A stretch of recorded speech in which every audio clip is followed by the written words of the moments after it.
Los comienzos de la literatura herética. Johannes Quasten. El cristianismo tuvo que defenderse contra dos enemigos exteriores, el judaísmo y el paganismo, y, a la par, contra dos enemigos interiores, el gnosticismo y el montañismo. Aunque estos últimos tenían como punto de partida el cristianismo, eran de carácter totalmente distinto. Mientras los gnósticos eran partidarios de un cristianismo adaptado al mundo, los montanistas predicaban la renuncia total del mismo. Los gnósticos trataban de crear un cristianismo que, ajustándose a la cultura de su tiempo, absorbiera los mitos religiosos del Oriente y atribuyera a la filosofía religiosa de los griegos un papel predominante, de suerte que no quedara más que un espacio reducido para la revelación como fundamento de la ciencia teológica, para la fe y para el Evangelio de Cristo. En cambio, los montanistas, que esperaban de un momento a otro la destrucción del mundo, proponían como único ideal cristiano, al que todos los fieles debían aspirar, una vida religiosa en retiro y en total alejamiento del mundo y de sus placeres. Ambas sectas organizaron una propaganda muy eficaz y ganaron adeptos en las comunidades cristianas. La Iglesia, por consiguiente, sufrió una doble crisis. El gnosticismo amenazaba su fundamento espiritual y su carácter religioso, el montanismo ponía en peligro su misión y carácter universales. De estos dos enemigos, el gnosticismo era, con mucho, el más peligroso. Gnosticismo precristiano. Los orígenes del gnosticismo hay que buscarlos en los tiempos precristianos. Investigaciones recientes han demostrado que desde que Alejandro Magno inauguró el período helenístico con sus conquistas triunfales en Oriente, 334 a 324 AC, se había ido desarrollando esta extraña mezcla de religión oriental y filosofía griega, que llamamos gnosticismo. De las religiones orientales, el gnosticismo heredó su fe en un dualismo absoluto entre Dios y el mundo, entre el alma y el cuerpo, su teoría del origen del bien y del mal de dos principios y substancias fundamentalmente diferentes, y el anhelo de la redención y de la inmortalidad. De la filosofía griega, el gnosticismo recibió su elemento especulativo. Así, las especulaciones sobre los mediadores entre Dios y el mundo las tomó del neoplatonismo, el neopitagorismo le legó esa especie de misticismo naturalista, y aprendió del neoestoicismo el valor del individuo y el sentido del deber moral. Simón Mago. El último representante del gnosticismo precristiano fue Simón Mago, contemporáneo de los apóstoles. Cuando el diácono Felipe se fue a Samaria, Simón Mago era allí muy conocido y tenía muchos secuaces. Los Hechos de los Apóstoles refieren, 8,9 a 24, que le llamaban el poder de Dios el Grande. Su nombre aparece junto al de Cerinto, como representante de la herejía gnóstica, en la introducción de la llamada Epístola Apostolorum, cf. Supra p. 149s.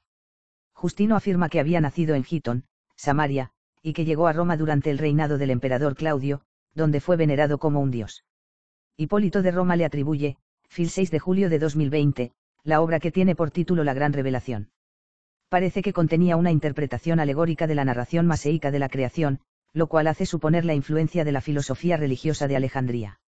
Es, con todo, muy dudoso que este escrito, del que restan tan solo pocos fragmentos, fuera compuesto por Simón Mago. Dositeo y Menandro. En la literatura cristiana antigua se mencionan dos samaritanos más como gnósticos. Los dos están relacionados con Simón Mago, Dositeo es su maestro, y Menandro, su discípulo. Al decir de las pseudoclementinas, Dositeo fue el fundador de una escuela en Samaria. Según cuenta Orígenes, trató de convencer a los samaritanos de que él era el Mesías predicho por Moisés. Menandro nació en Caparatea de Samaria, como afirma Justino. Según Ireneo, decía a sus seguidores que había sido enviado por las potencias invisibles como redentor para la salvación de la humanidad. Discípulo de Simón Mago, fue el maestro de Saturnil y Basílides. Es, pues, el eslabón entre el gnosticismo precristiano y el gnosticismo cristiano. Gnosticismo cristiano.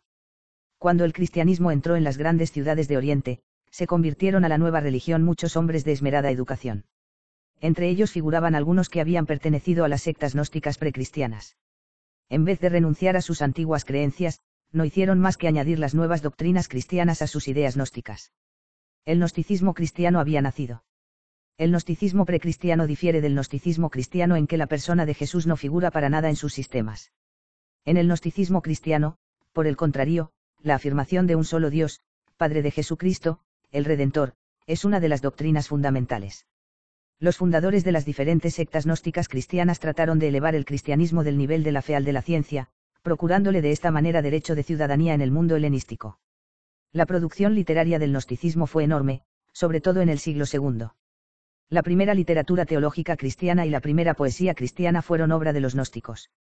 Gran parte de esta producción literaria es anónima. Forman parte de ese grupo muchos evangelios apócrifos, epístolas y hechos apócrifos de los apóstoles y apocalipsis apócrifos, cf. Supra p. 110s. Esta propaganda hizo estragos por el carácter popular de su contenido. La literatura gnóstica comprende principalmente tratados teológicos, compuestos por los mismos fundadores de las diferentes sectas y por sus discípulos. Hasta hace poco se creía perdida la mayor parte de esta literatura. En 1945 se descubrió en el Egipto Superior una biblioteca gnóstica de 48 tratados, todos inéditos. Es de esperar que estos textos, cuando se publiquen, proyecten nueva luz sobre la historia y naturaleza del gnosticismo. Basílides. Basílides fue, según Ireneo, Eidivíger 1,24,1, un profesor de Alejandría, en Egipto. Vivió durante el tiempo de Adriano y Antonio Pío, 120 a 145. Escribió un evangelio, del que solamente resta un fragmento, cf. Supra p. 130, y un comentario al mismo, llamado Exegética, del que subsisten varios fragmentos. Por ejemplo, Hegemonio, Acta Achelai 67,4 a 11 ed. Benson, cita un pasaje del libro 13 de Exegética en el que se describe la lucha entre la luz y las tinieblas. Clemente de Alejandría, Estromata 4,12,81 1 al 88,5, copia varios pasajes del libro 23 que tratan del problema del sufrimiento. Estos fragmentos, sin embargo, no permiten formarnos una idea exacta del sistema doctrinal de Basílides. Compuso, además, salmos y odas, de los que no queda nada. Ireneo, Eidivíger 1,24,3-4, da el siguiente sumario de las enseñanzas de Basílides. Basílides, a fin de aparentar que ha descubierto algo más sublime y plausible, da un desarrollo inmenso a sus doctrinas. Avanza la teoría de que el nous fue el primogénito del Padre ingénito, que de él a su vez nació el Logos, del Logos la Frónesis, de la Frónesis la Sofía y la Dinamis, de la Dinamis y la Sofía, las potestades, los principados y los ángeles, a los cuales llama también los primeros. Por ellos fue hecho el primer cielo. Luego los demás ángeles, formados por emanación de estos, crearon otro cielo semejante al primero. Del mismo modo, habiendo sido formados aún otros ángeles por emanación de los segundos, antitipos de los que están encima de ellos, hicieron un tercer cielo. Y de este tercer cielo hubo, degradándose, una cuarta generación de descendientes. Y así sucesivamente declaraban que se habían ido formando nuevas series de principados y de ángeles y 365 cielos. De donde el año tiene el misino número de días conforme al número de cielos. Los ángeles que ocupan el cielo inferior, a saber, el que es visible a nosotros, formaron todas las cosas que hay en el mundo y se distribuyeron entre sí las partes de la tierra y las naciones que hay en ellas. El jefe de todos ellos es aquel que se considera como Dios de los judíos, y porque quiso sujetar a las demás naciones bajo el dominio de su propio pueblo, esto es, el de los judíos, los demás príncipes le resistieron y se le opusieron. Por esta razón, todas las demás naciones se enemistaron con la suya. Pero el Padre ingénito y sin nombre, viendo que iban a ser destruidos, les mandó su propio nous, primogénito, es el que llaman Cristo, para librar a los que creen en él del poder de los que hicieron el mundo. Él se apareció entonces como hombre, sobre la tierra, a las naciones de estas potestades y obró milagros. Por eso no fue él mismo quien sufrió muerte, sino Simón, cierto hombre de Cirene, que fue forzado a llevar la cruz en su lugar. Este último, transfigurado por él de manera que pudiera tomársele por Jesús, fue crucificado por ignorancia y error, mientras Jesús, que se había transformado en Simón y estaba a su lado, se reía de ellos. Porque, siendo como era una potestad incorpórea y el nous del Padre ingénito, se transfiguraba como le antojaba, y así ascendió a aquel que le había enviado burlándose de ellos porque no habían podido echarle mano y porque era invisible a todos.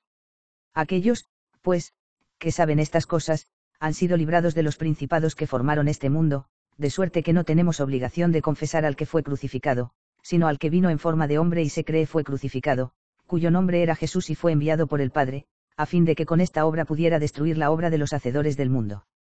Del pasaje que sigue después se ve claramente que Basílides dedujo de su cosmología las siguientes conclusiones prácticas. 1. El conocimiento, gnosis, libra de los principados que hicieron este mundo. 2. Solamente unos pocos, 1 por 1000, 2 por 10.000, pueden poseer el verdadero conocimiento. 3. Los misterios deben guardarse en secreto. 4. El martirio es inútil. 5. La redención afecta solamente al alma, no al cuerpo, que está sujeto a corrupción. 6. Todas las acciones, incluso los más horrendos pecados de lujuria, son materia totalmente indiferente. 7. El cristiano no debería confesar a Cristo crucificado, sino a Jesús, el enviado del Padre. De otra suerte sigue siendo esclavo y bajo el poder de los que formaron su cuerpo. 8. Hay que despreciar los sacrificios paganos, pero puede hacerse uso de ellos sin escrúpulo alguno, porque no son nada. De este resumen de Ireneo resulta evidente que Basílides no profesaba el dualismo, como han pretendido algunos sabios. El fragmento de su exegética en los Acta Archelae, que trata de la lucha entre la luz y las tinieblas, no puede aducirse como prueba de su creencia dualista, pues precisamente en él se inicia una refutación del dualismo de Zoroastro entre la luz y las tinieblas como potestades del bien y del mal. Isidoro. La obra de Basílides la continuó su hijo y discípulo Isidoro, de quien sabemos menos aún que de su padre. Clemente de Alejandría, Strahm 2,113, 6,53, 3,1 a 3, cita pasajes de 3 de sus escritos. Escribió una explicación del profeta Parche, donde intentó probar la influencia de los profetas en los filósofos griegos. Compuso, además, una ética y un tratado sobre el alma adventicia. Este último examinaba las pasiones humanas, que emanan de una segunda parte del alma. El pasaje que Clemente aduce de la ética da una extraña interpretación de las palabras del Señor sobre el eunuco, MT 19,10 ss. Valentín. Contemporáneo de Basílides y de su hijo Isidoro, pero mucho más importante que ellos, es Valentín. Ireneo, Eidiviger 3, 4,3, escribe de él: Valentín vino a Roma en tiempo de Higinio, c. 155-160. Epifanio, Ger 31,7 a 12, es el primero en decirnos que era egipcio de nación, que fue educado en Alejandría y que propagó sus doctrinas en Egipto antes de irse a Roma. Más tarde, añade el mismo autor, abandonó Roma con dirección a Chipre. Clemente de Alejandría incorpora 6 fragmentos de sus escritos en su Estromata, 2 de ellos están tomados sus cartas, 2 de sus homilías, y los 2 restantes no de qué escritos provienen. He aquí uno de los pasajes de sus cartas, citado por Clemente, Strahm 2,20,114. Hay un solo ser bueno, y su libertad de palabra es su manifestación por el Hijo, y solamente por él puede purificarse el corazón cuando haya sido expulsado de él todo espíritu maligno. Porque la muchedumbre de espíritus que en él habita no permite que sea puro, pues cada uno de ellos realiza sus propias obras, manchándolo a menudo con impurezas increíbles. Sucede con el corazón algo parejo a lo que acaece en una posada, esta, en efecto, está llena de agujeros y como surcada de una parte a otra, y a menudo llena de inmundicias, y los hombres viven suciamente y no se cuidan del local, por pertenecer a otros. Así es tratado el corazón, mientras nadie se cuida de él, permanece inmundo y es morada de muchos demonios. Pero cuando el único Padre que es bueno lo visita, es santificado y resplandece de luz. El que posee un corazón así es bienaventurado porque verá a Dios. Pasajes como este explican que Valentín tuviera tantos adeptos entre los fieles. Nos hacen comprender lo que Ireneo, Eidiviger 3,15,2, dice de Valentín y de sus discípulos. Con sus palabras engañan a los más simples y los seducen, imitando nuestra manera de hablar, para que vayan a escucharles con frecuencia. Y se quejan de nosotros, profesan doctrinas semejantes a las nuestras, no tenemos, pues, motivo para no mantener relaciones con ellos, dicen las mismas cosas que nosotros, tienen la misma doctrina, y, sin embargo, los llamamos herejes. Valentín tuvo muchos secuaces, tanto en Oriente como en Occidente. Hipólito habla de 2 escuelas, una oriental y otra italiana. Algunos de los nuevos tratados gnósticos descubiertos en Chenoboskion son de origen valentiniano. El Códice Yun contiene más de 3 tratados, alguno es seguramente del mismo Valentín, cf. Infra p. 265s. Ptolomeo. El miembro más eminente de la escuela italiana de Valentín fue Ptolomeo. Escribió una carta a Flora, que trata del valor de la ley maseica. Divide la ley en 3 partes esenciales. La primera es de origen divino, la segunda viene de Moisés, y la tercera, de los ancianos del pueblo judío. La parte que viene de Dios se divide asimismo en 3 secciones. La primera sección contiene la ley pura, sin mancha de mal, o sea los 10 mandamientos. Esta es la sección de la ley maseica que Jesús vino a cumplir y no a suprimir. La segunda sección es la ley corrompida por la injusticia, es decir, la ley del talión, que fue abolida por el Salvador. La tercera es la ley ritual que el Salvador espiritualizó. Esta carta nos ha sido conservada por Epifanio, Ger 33,3 a 7. De toda la literatura gnóstica, esta es la pieza más importante que poseemos. Heracleón. Según refiere Clemente de Alejandría, Strahm 4,711, era el más estimado de los discípulos de Valentín. Pertenece, como Ptolomeo, a la escuela italiana. Compuso un comentario al Evangelio de San Juan. Orígenes cita no menos de 48 pasajes de esta obra en su comentario a este mismo Evangelio. Clemente de Alejandría aduce 2 pasajes de Heracleón sin decir si los toma de este comentario o de otro escrito suyo. Florino. El presbítero romano Florino era también miembro de la escuela italiana de Valentín. Eusebio es el primero en informarnos que Irenco escribió una carta a Florino sobre la única soberanía y que Dios no es el autor del mal, parece, pues, que o defendió la opinión contraria. Eusebio, Gistec 5,20,4, cita un pasaje de esta carta en la que Ireneo habla de Florino. Estas opiniones de Florino, para decirlo con moderación, no pertenecen a la sana doctrina. Estas ideas son incompatibles con la Iglesia y arrastran a los que creen en ellas a la mayor de las impiedades. Ni siquiera los herejes que están fuera de la Iglesia osaron nunca defender tales creencias. Estas opiniones no nos las transmitieron los presbíteros, nuestros predecesores, los que acompañaron a los apóstoles. Ireneo le trae luego a la memoria el recuerdo del obispo Policarpo de Esmirna, a quien Florino había conocido personalmente en su juventud. Además de esta carta, Ireneo escribió contra Florino una obra sobre la Ogdoada cuando éste fue atraído al error valentiniano, Eusebio, Gistec 5,20,1. Existe un fragmento siríaco de una carta que Ireneo escribió al Papa Víctor. En ella Ireneo le pide al Papa que tome medidas contra los escritos de un presbítero romano, porque estos escritos se han extendido hasta las Galias, poniendo en peligro la fe de los cristianos. El título de este fragmento menciona a Florino como secuaz de las necedades de Valentín y autor de un libro abominable. Bardesano. De la escuela oriental de Valentín tenemos menos noticias que de la italiana. Uno de sus discípulos orientales más importantes es Bardesano, Bardaisan. Nació el 11 de julio del año 154, en Edesa. Hijo de familia noble, fue educado por un sacerdote pagano en Mabú, Hierópolis. Tuvo por amigo al rey Abgaro IX de Osroene. Se hizo cristiano cuando contaba 25 años. Cuando Caracalla conquistó Edesa el año 216 a 217, Bardesano huyó a Armenia. Murió el año 222 a 223, después de su regreso a Siria. Eusebio, Gistec 4,30, que llama a Bardesano hombre nobilísimo, versado en la lengua siríaca, nos informa que en un principio había sido miembro de la escuela de Valentín, pero que más tarde condenó esta secta y refutó muchas de sus fábulas. Sin embargo, como dice Eusebio, no se limpió completamente de la inmundicia de su antigua herejía. La misma fuente nos hace saber que compuso diálogos contra los marcionitas y contra jefes de otras creencias y los publicó en su propia lengua y escritura, juntamente con otros muchos escritos suyos. Merced a su extraordinaria habilidad dialéctica se granjeó muchos discípulos, que tradujeron sus obras del siríaco al griego. Entre ellas figura un diálogo de gran fuerza sobre el destino, dirigido a Antonino, y todos los demás libros que escribió a raíz de la persecución de aquel tiempo. Todos sus escritos perecieron, excepto el diálogo sobre el destino o libro de las leyes de las raíces, que menciona Eusebio y subsiste en su original siríaco. El autor, sin embargo, no es Bardesano, sino su discípulo Felipe, si bien aquel aparece como el personaje principal del diálogo, contestando a las preguntas y dificultades de sus secuaces sobre los caracteres de los hombres y la posición de las estrellas. Si se ha de dar crédito a Efrén, Bardesano fue el creador de la himnodia siríaca, pues compuso 150 himnos con el fin de propagar su doctrina. Su éxito fue tan portentoso que, en la segunda mitad del siglo IV, Efrén tuvo que componer himnos para combatir la secta de Bardesano. Algunos eruditos opinan que el magnífico poema Himno del Alma, que se encuentra en los Hechos de Tomás, cf. Supra p. 139, es obra de Bardesano. En contra de esta tesis está el hecho de que en el himno no aparezca ningún vestigio de la gnosis de Bardesano. El árabe Ibn Abi Yaqub, en su lista de las ciencias llamada Firist, que data de fines del siglo X, atribuye a Bardesano 3 escritos más, de los cuales uno trataba de la luz y las tinieblas, el segundo, de la naturaleza espiritual de la verdad, y el tercero, de lo mutable y lo inmutable. Armonio. Armonio, hijo de Bardesano, continuó la obra de su padre.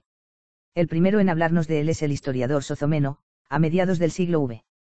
Según él, Gistec 3,16, Armonio estaba sólidamente impuesto en la cultura griega y fue el primero que compuso versos en su lengua vernácula, entregándolos a los coros. Hasta el presente los sirios cantan frecuentemente, no ya los versos escritos por Armonio, sino sus melodías.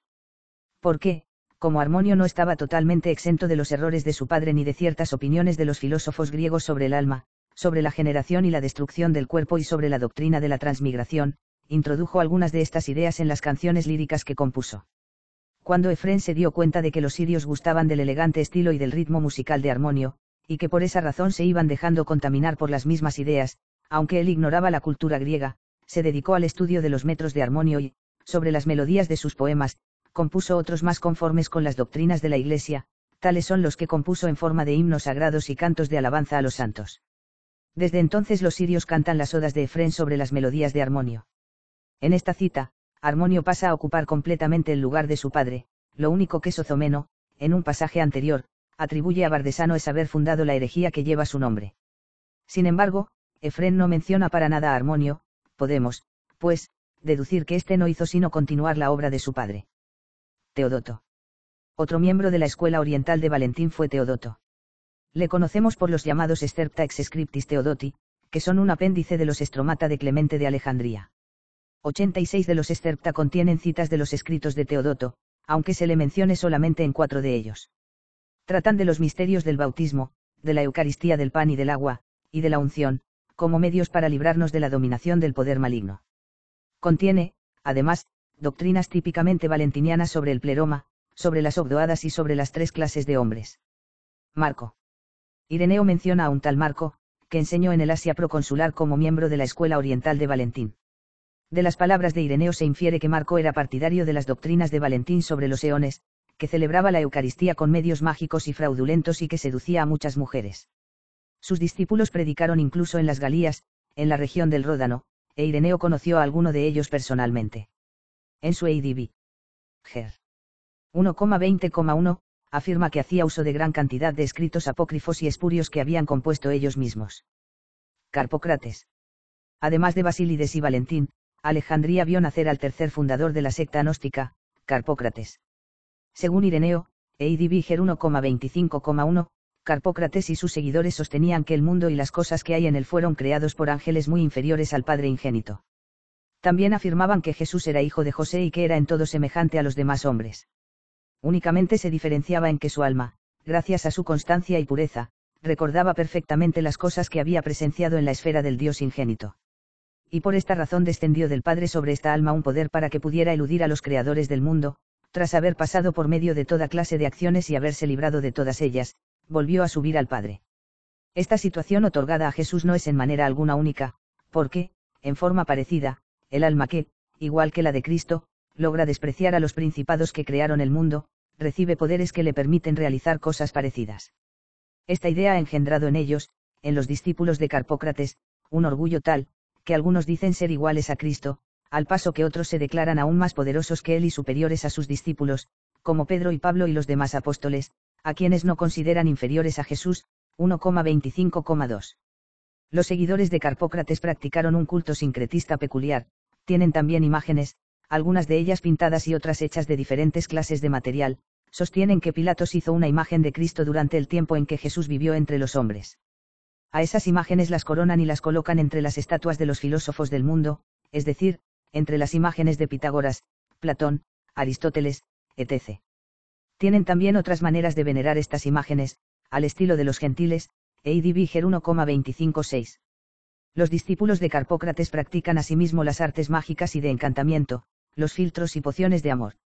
Recurren a los espíritus familiares, a los que envían sueños, y a otras abominaciones, declarando que tienen el poder de mandar incluso sobre los príncipes y los creadores de este mundo, y no solamente sobre ellos, sino también sobre las cosas que hay en él, Eidb Ger 1,25,3.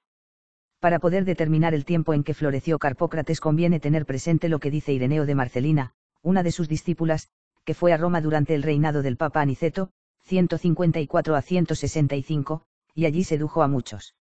Esto prueba que Carpócrates fue contemporáneo de Valentín. Epífanes. No ha llegado hasta nosotros ninguno de los escritos de Carpócrates, se conservan, en cambio, algunos fragmentos del Tratado sobre la Justicia, compuesto por su hijo Epífanes.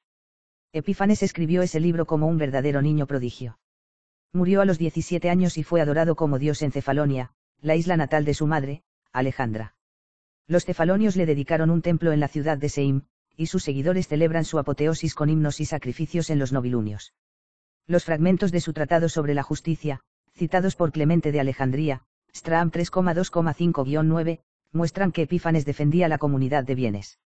Fue tan lejos que incluso llegó a declarar que las mujeres, como cualquier otro bien, eran comunes a todos.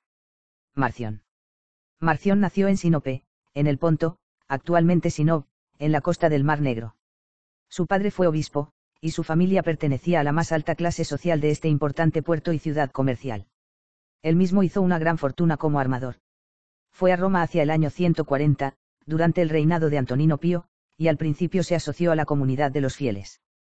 Pero muy pronto sus doctrinas suscitaron viva oposición, hasta el punto que los jefes de la Iglesia le exigieron que diera cuenta de su fe. El resultado fue que en julio del año 144 fue excomulgado. Hay una gran diferencia entre Marción y los demás gnósticos. Estos se limitaron a fundar escuelas. Marción, en cambio, después de su separación de la Iglesia de Roma, constituyó su propia iglesia, con una jerarquía de obispos, presbíteros y diáconos. Las reuniones litúrgicas eran muy semejantes a las de la Iglesia romana. Merced a ello, logró más seguidores que las demás sectas gnósticas. 10 años después de su excomunión, Justino refiere que su iglesia se había extendido por toda la humanidad. A mediados del siglo ya había aún comunidades marcionitas en Oriente, especialmente en Siria. Algunas de ellas sobrevivían todavía a principios de la Edad Media. Como hecho interesante cabe anotar que, antes de ir a Roma, Marción había sido excomulgado ya por su padre. Probablemente, en su ciudad natal de Sinope, halló la misma oposición a sus doctrinas que luego encontró en Roma. Sería, pues, muy interesante conocer algo sobre sus enseñanzas. Desgraciadamente, la única obra que escribió, Las Antítesis, en la que exponía su doctrina, se ha perdido. También se ha perdido su carta dirigida a los jefes de la Iglesia romana, en la que daba cuenta de su fe. Ireneo asocia a Marción con el gnóstico sirio Cerdón, que vivió en Roma bajo Higinio, 136 a 140, y enseñó que el Dios proclamado por la ley y los profetas no es el Padre de nuestro Señor Jesucristo, porque aquel es conocido, este desconocido, el uno es justo, el otro bueno, Eidi Viger 1,27,1. Ireneo afirma que Marción dio nuevo impulso a la escuela de Cerdón en Roma, blasfemando desvergonzadamente del Dios que la ley y los profetas han anunciado, afirmando que es un ser maléfico y amigo de guerras, y también inconstante en sus juicios y en contradicción consigo mismo. En cuanto a Jesús, atestigua que vino del Padre, que está por encima del Dios que hizo el mundo, a Palestina, en tiempo del gobernador Poncio Pilatos, procurador de Tiberio César, y se manifestó en forma humana a los habitantes de Judea, para abolir la ley y los profetas y todas las obras de este Dios que hizo el mundo, a quien llama también el cosmocrator, soberano del mundo. Mutila, además, el Evangelio según San Lucas, eliminando todo lo que estaba escrito sobre el nacimiento del Señor y gran parte de la doctrina de los discursos de nuestro Señor, donde está escrito que nuestro Señor reconocía como Padre al Creador de este mundo. Convence a sus discípulos que Él es mucho más digno de crédito que los apóstoles que escribieron el Evangelio, siendo así que Él pone en sus manos, no el Evangelio, sino tan solo una pequeña parte de él. Lo mismo hace con las epístolas de San Pablo, que también mutila, eliminando todos aquellos pasajes en donde el apóstol habla claramente del Dios que hizo el mundo, y de cómo Él es el Padre de nuestro Señor Jesucristo. Elimina igualmente todos los escritos proféticos, que el apóstol cita en sus enseñanzas como profecías de la venida del Señor. Y la salvación, añade, está reservada a las almas iniciadas en su doctrina. Pero el cuerpo, por lo mismo que ha sido tomado de la tierra, no puede participar de la salvación, Eidi Viger 1,27,2-3. En otro pasaje, Eidi Viger 3,3,4, refiere Ireneo que una vez el obispo Policarpo de Esmirna se encontró con Marción, y, al ser preguntado por este, ¿me conoces?, Policarpo respondió, sí, reconozco en ti al primogénito de Satanás. Como todos los demás escritores antiheréticos, Ireneo incluye a Marción entre los gnósticos. Abon Arnac, sin embargo, opina que Marción no fue gnóstico, sino el primer reformador y restaurador cristiano del paulinismo. Arnac tiene razón en el sentido de que Marción no intentó salvar la distancia entre lo infinito y lo finito con la ayuda de toda una serie de eones, como hacían los gnósticos. Tampoco se preocupó de especular sobre la causa del desorden que reina en el mundo visible. También difiere de los gnósticos en cuanto que repudia la interpretación alegórica de las escrituras. Pero, aparte de eso, la teología de Marción revela la misma mezcla típica de ideas cristianas y paganas que caracteriza el gnosticismo.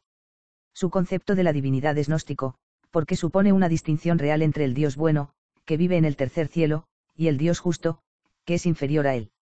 El mismo carácter gnóstico se encuentra en su cosmología. El segundo Dios que creó el mundo y al hombre no es sino el demiurgo, que conocemos por otras sectas gnósticas. Asimismo es gnóstica la opinión de Marción según la cual este segundo Dios no creó el mundo de la nada, sino que lo formó de la materia eterna, principio de todo mal. Marción identifica este segundo Dios con el Dios los judíos, el Dios de la ley y de los profetas. Es justo, tiene pasiones, es iracundo y vengativo, es el autor de todo mal, tanto físico como moral. Por eso es el instigador de las guerras. La cristología de Marción refleja la misma tendencia gnóstica. Cristo no es el Mesías profetizado en el Antiguo Testamento, no nació de la Virgen María, por la sencilla razón de que ni nació ni creció. Ni siquiera en apariencia. En el año 15 del reinado de Tiberio se manifestó de repente en la sinagoga de Cafarnaúm. A partir de este momento tuvo una apariencia humana, que conservó hasta su muerte en la cruz. Derramando su sangre, redimió a todas las almas del poder del demiurgo, cuyo reino destruyó con su predicación y con sus milagros. Aparece aquí otra idea gnóstica. Según Marción, en efecto, la redención afecta solo al alma. El cuerpo, por lo tanto, sigue sujeto al poder del demiurgo y está destinado a la destrucción. La inconsciencia y la falta de toda lógica en estas doctrinas son evidentes. Marción no cree de su incumbencia el explicar el origen de su Dios de justicia, ni porque el sacrificio de la cruz reviste tal importancia a sus ojos, cuando en realidad no es sino el sacrificio de un fantasma. También es decididamente gnóstico el sistema de depurar los textos del Nuevo Testamento, eliminando todos los pasajes que afirman la identidad de Dios, el Padre de Jesucristo, con el Creador del mundo, de Cristo con el Hijo de Dios, que hizo el cielo y la tierra, del Padre de Jesucristo con el Dios de los judíos.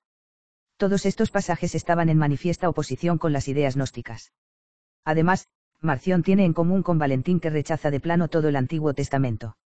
Se diferencia, empero, de la mayoría de los gnósticos en que no escribió nuevos evangelios o libros sagrados, aunque pusiera reparos a algunos de los escritos del Nuevo Testamento y rechazara completamente el Antiguo. Estaba convencido de que los judíos habían falsificado el evangelio original de Cristo introduciendo en él elementos judíos. Por esta razón, Cristo llamó al apóstol Pablo a restablecer el evangelio en su forma original. Pero los enemigos de San Pablo llegaron a corromper incluso sus epístolas.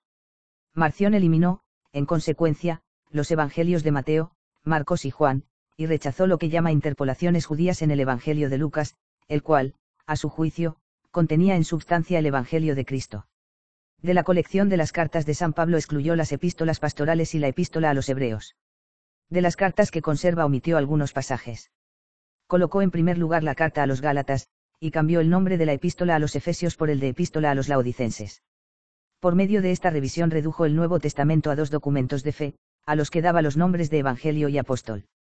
A estos documentos agregó su libro Antítesis, en el que justificaba su repudio del Antiguo Testamento por la acumulación de todos los pasajes que prueban el carácter malo del Dios de los judíos. Expone igualmente sus objeciones contra los Evangelios y los Hechos de los Apóstoles. Apeles. Apeles fue el discípulo más importante de Marción. Según Tertuliano, vivió primero con Marción en Roma, pero, después de algunas desavenencias con su maestro, partió para Alejandría de Egipto. Más tarde volvió a Roma. Rodón, su adversario literario, que le conoció personalmente, nos da la siguiente valiosa información sobre los discípulos de Marción, y en particular sobre Apeles. Por eso, ellos, los seguidores de Marción, los marcionitas, están en desacuerdo entre ellos mismos, sosteniendo pareceres incompatibles. Uno de su grey, Apeles, venerado por el género de vida que lleva y por su edad avanzada, admite un solo principio, pero dice que las profecías provienen de un espíritu enemigo. A ello le persuadieron los oráculos de una doncella poseída, llamada Filomena. Pero otros, entre ellos el propio capitán, Marción, introducen 2 principios. A esta escuela pertenecen Potito y Basílico. Estos siguieron al lobo del Ponto, Marción, siendo como él incapaces de percibir la división de las cosas, y recurrieron a una solución simple, estableciendo, pura y simplemente, 2 principios, sin prueba alguna. Otros aún, pasando a un error todavía peor, suponen la existencia, no ya de 2 naturalezas, sino de 3. Su jefe y director fue Sinero, como aseguran los que representan a su escuela, Eusebio, Gistec 5,13,24. Reviste particular importancia la discusión que tuvieron Rodón y Apeles. Arnac no ha dudado en calificarla la más importante disputa religiosa de la historia. Rodón hace la siguiente relación de esta discusión. Porque el anciano Apeles, cuando vino a conversar con nosotros, quedó convencido que hacía muchas afirmaciones falsas. Desde entonces acostumbraba decir que no es necesario investigar a fondo el asunto, sino que cada cual debe permanecer en su propia creencia. Afirmaba que todos los que ponen su confianza en el crucificado serán salvos, con tal de que perseveren en las buenas obras. Pero, como dijimos, la parte más obscura de sus doctrinas es lo que decía sobre Dios. Porque seguía enseñando que hay un solo principio, tal como lo afirma nuestra doctrina. Y cuando yo le dije, ¿cómo pruebas tu aserto, o cómo puedes decir que hay solamente un principio? Dínoslo, respondió, que las profecías se refutan a sí mismas por no haber dicho de ninguna manera la verdad, y porque son discordantes, falsas y contradictorias. En cuanto al punto de por qué hay un solo principio, dijo que no lo sabía, sino que sencillamente se sentía inclinado a ello como por instinto. Después, cuando yo le conjuré a que me dijera la verdad, juró que decía la verdad cuando decía que no sabía cómo el Dios ingénito es uno, pero que lo creía. Yo me burlé de él y le condené, porque, aunque se llamaba a sí mismo maestro, no sabía cómo probar lo que enseñaba. Eusebio, Gistec 5,13,5-7. De este relato se deduce que Apeles discrepaba de Marción en cuestiones muy importantes. En primer lugar, rechazaba el dualismo reconocido de su maestro y procuraba volver a un primer principio único. Consecuentemente, presentaba al demiurgo como una criatura de Dios, como un ángel que creó el mundo. En segundo lugar, Apeles eliminó el docetismo de Marción. Jesucristo no era un fantasma, tenía un cuerpo real, aunque no lo recibiera de la Virgen María, sino que lo tomó de los 4 elementos de las estrellas. En su ascensión restituyó su cuerpo a los 4 elementos. Por lo demás, Apeles fue mucho más lejos que Marción en su desprecio por el Antiguo Testamento. Marción consideraba el Antiguo Testamento como un documento de valor puramente histórico, sin significación religiosa. Para Apeles era un libro mentiroso, lleno de contradicciones y de fábulas, en el que puede absolutamente confiar. Para probar el valor nulo del Antiguo Testamento, Apeles compuso una obra intitulada Silogismos, que comprendía al menos 38 libros. Ambrosio nos ha conservado gran número de párrafos de esta en su tratado de Paradiso. Nada queda del libro de Apeles Manifestaciones, en el que divulgaba las visiones de la profetisa Filomena. Los encratitas. Los llamados encratitas están relacionados por su doctrina con Marción. Su fundador fue Taciano el Sirio, cf. Supra p. 211. Ireneo dice que los encratitas coincidían con Marción rechazar el matrimonio. El hecho de que en el Diatesaron de Taciano falten las genealogías de Jesús es otro indicio de que tuvo algo en común con Marción. Julio Casiano. Otra figura representativa de los encratitas es Julio Casiano. Clemente de Alejandría menciona 2 de sus escritos en Estromata, 3,13,92. El primero se titulaba Exegética. Sabemos por Clemente que el primer libro de esta obra trataba de la época de Moisés. El título de la segunda obra era sobre abstinencia o el estado de eunuco, T, A, P, A. 2 pasajes de esta obra, que cita Clemente, condenan toda relación sexual, y un tercero usa el escrito gnóstico Evangelio de los egipcios, cf. Supra p. 116s. Clemente lo asocia a Valentín y a Marción por causa de su docetismo. Parece que Julio Casiano enseñó en Egipto hacia el año 170. Otros escritos gnósticos. Además de las obras gnósticas mencionadas por los autores eclesiásticos, existen otros escritos gnósticos que se han conservado en traducciones coptas. Y el Codex Askewianus, manuscrito en pergamino que antiguamente fue propiedad de Askew y ahora está en el British Museum, ad 5114, contiene 4 libros que se designan generalmente con el nombre de Pistis Sophia. Pero estos 4 libros no constituyen una obra única. El cuarto comprende supuestas revelaciones que hizo Jesús a sus discípulos inmediatamente después de su resurrección. Es más antiguo que los otros 3 libros, los cuales contienen revelaciones del mismo género, pero fechadas el año 12 después de la resurrección. El libro cuarto debió de componerse en la primera mitad del siglo III, y los 3 primeros, en la segunda mitad del mismo siglo. Los 4 proceden probablemente de los círculos barbelo-gnósticos de Egipto. A Pistis Sophia se la menciona solamente en los 3 primeros libros, donde Jesucristo da instrucciones sobre el destino, la caída y la redención de Pistis Sophia. Es esta un ser espiritual que pertenece al mundo de los eones y que debe correr la misma suerte que la humanidad en general. Parece que el original fue escrito en griego, porque en el texto aparecen muchas palabras griegas. Según la opinión de Cary Smith, el manuscrito es de la segunda mitad del siglo IV. 2. El Codex Brucianus, antigua propiedad de James Bruce, ahora en la Biblioteca Bodleiana de Oxford, es un papiro del siglo V. B. Que abarca 2 manuscritos diferentes. El primero comprende los 2 libros del misterio del Gran Logos, o, Os, At. Esti, identificados por Carl Smith con los 2 libros de Geu citados en la Pistis Sophia. Contienen las revelaciones de Jesús sobre los tesoros por los que debe pasar el alma. Se van indicando los tesoros con diagramas místicos, números y colecciones de letras sin sentido. La segunda obra del Codex Brucianus está mutilada. Contiene especulaciones sobre el origen y evolución del mundo trascendental y parece proceder de la escuela gnóstica de los setianos. 3. Un tercer manuscrito se conserva en Berlín. Comprende 3 tratados. El primero se titula El Evangelio de María, que contiene revelaciones transmitidas por María. El segundo es el Apócrifo de Juan, traducción de una obra griega refutada por Ireneo en el primer libro de su Tratado contra las herejías, 1,29. Jesús se aparece en una visión al apóstol Juan como el Padre, la Madre y el Hijo. El tercer tratado se llama Sophia Jesu Christi. Según C. Smith, esta Sofía sería la que atribuye a Valentín. 4. Los nuevos escritos gnósticos de Chenoboskion. En 1946 se descubrió en Egipto una importante colección de textos gnósticos, consistentes en 13 volúmenes, que vienen a comprender más de 1000 páginas en lengua copta. Fueron hallados en una vasija cerca de Nag Hammadi, en las cercanías del antiguo Chenoboskion, a 48 kilómetros al norte de Laxar, en la orilla oriental del Nilo. Estas páginas contienen 37 obras completas y 5 fragmentarias. Todos estos opúsculos se habían perdido. Algunos corresponden a obras citadas por Ireneo, Hipólito, Orígenes y Epifanio en sus escritos polémicos antignósticos. Otras obras son completamente desconocidas, muchas, probablemente, eran obras secretas que no se podían dar a conocer a los incrédulos. Así, pues, los escritores eclesiásticos que escribieron contra los gnósticos no las vieron, probablemente, nunca. 5 de estas obras se atribuyen a Hermes Trismegistos, 3 veces grande.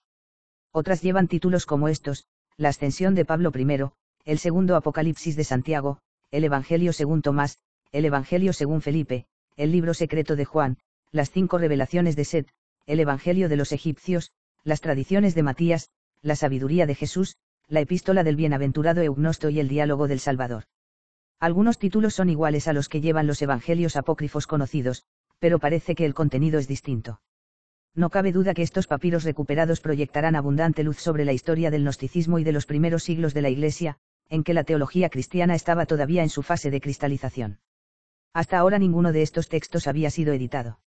El año 1946, Togo Mina, director del Museo Copto de El Cairo, adquirió uno de esos 13 volúmenes. El anticuario Belgaid compró otro. En 1949 se ofrecieron los volúmenes restantes al Museo Copto de El Cairo, donde se conservaron en espera de una valoración. En forma detallada solamente conocemos los 2 primeros volúmenes. El códice comprado por Togo Mina contiene 5 tratados. 1. El Apócrifon Ioannis o Libro Secreto de Juan, p. 140. Se presenta como una apocalipsis o revelación concedida al apóstol por un ser divino que se le aparece en forma de padre, madre e hijo. 2. El Evangelio de los Egipcios, p. 40-69, tratado cosmogónico y escatológico, completado con fórmulas bautismales. La obra atribuye su propia redacción al maestro Eugnosto el Agapético. 3. La Epístola del Bienaventurado Eugnosto a lo suyo, p. 70-90, que explica la naturaleza divina y la generación del universo invisible y visible. 4. La Sabiduría de Jesús, p. 90 etc., diálogo entre el Salvador y sus discípulos. 5. El diálogo del Salvador, conversación de Cristo con sus discípulos sobre cuestiones escatológicas. El más antiguo de estos 5 tratados parece ser el Libro Secreto de Juan. Efectivamente, lo utilizó San Ireneo como fuente para el capítulo 29 del libro y de su Adversus Aereses. Debió, pues, de componerse antes del año 185. El diálogo del Salvador parece ser de la segunda mitad del siglo III. En cuanto al Evangelio de los Egipcios, la Epístola de Eugnosto y la Sabiduría de Jesús, son probablemente posteriores al Libro Secreto de Juan, pero anteriores al diálogo del Salvador. La Sabiduría de Jesús parece estar relacionada con el libro gnóstico Pistis Sophia. El Evangelio de los Egipcios contenido en este códice no tiene nada que ver con la obra del mismo nombre que conocieron Clemente de Alejandría y otros padres de la Iglesia, cf. Supra, p. 116. En cambio, muchas ideas le son comunes con el Libro Secreto de Juan. El códice, en su totalidad, fue redactado a mediados del siglo IV, lo más tarde. El códice adquirido por el Belgaid estuvo perdido algún tiempo, hasta el 5 de mayo de 1952. Heckspel consiguió comprarlo en nombre del Instituto Jung de Zúrich. En homenaje al conocido psicólogo suizo, el papiro recibió el nombre de Codex Jung. Contiene los siguientes escritos. 1. La carta de Santiago, en la cual el apóstol cuenta una revelación secreta que ha recibido de Cristo, juntamente con San Pedro, 550 días después de la resurrección y poco antes de la ascensión, p. 1:16. No se dice quién sea el destinatario. La carta trata en primer lugar de la cuestión, ¿conviene o no conviene sufrir la muerte del martirio? La respuesta del Señor es esta: despreciad, pues, la muerte y preocupaos de la vida. Acordaos de mi cruz y de mi muerte y viviréis. El reino de Dios pertenece a los que consienten en la muerte. El autor aborda seguidamente la discusión de una profecía que ve cumplida en la degollación de San Juan Bautista. El resto trata del logos, de la gnosis y de la ascensión del Señor. La obra revela en su contenido tendencias valentinianas. 2. El Evangelio de verdad es, probablemente, el tratado más importante de toda la colección. Hh. Puech y Xpel piensan que se trata de la obra del mismo nombre que, según Ireneo, e Viger 3,119, utilizaban los valentinianos. Sugieren como fecha probable de composición el año 150. El autor conoce todos los escritos canónicos del Nuevo Testamento, aun la epístola a los hebreos. Esto es de gran importancia para la historia del canon neotestamentario. Xpel se siente tentado a atribuir su composición al mismo Valentín antes de su separación de la Iglesia, lo que adelantaría su origen a unos cuantos años antes del 150. 3. La carta de Reginous sobre la resurrección demuestra que Cristo destruyó la muerte con su resurrección y nos condujo a la inmortalidad. Habla de una resurrección pneumática que absorberá el lado psíquico y carnal. Valentín y su escuela atribuían a Cristo un cuerpo pneumático. Apoyándose en esto, Puech y Xpel se inclinan a considerar al mismo Valentín como autor de esta carta. 4. El tratado sobre las tres naturalezas, por sus ideas, que provienen claramente de la doctrina de Heracleón, recuerda a uno de los jefes de la escuela italiana de Valentín, cf. Supra p. 251. 5. La oración del apóstol, oración atribuida quizás a San Pedro.